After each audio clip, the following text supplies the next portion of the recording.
兔嘅朋友喺2026年係破太歲喎，整體嘅運勢咧都充滿住各種變化。但因為有福星、天喜、福德等吉星嘅幫助，所以整體嚟講咧都可以話係運勢非常唔錯嘅一年。而且有咸池星嘅出現咧，身邊嘅異性出現嘅機率亦都會增加嘅。所以揾緊對象嘅朋友咧，喺今年可以好好嘅留意，有機會脫離單身。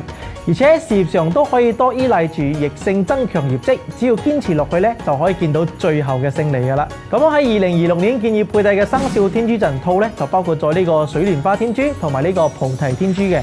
佩戴呢個組合可以幫助生肖兔嘅朋友咧，增強良好嘅人緣、溝通能力，仲可以穩定情緒，萬事如意。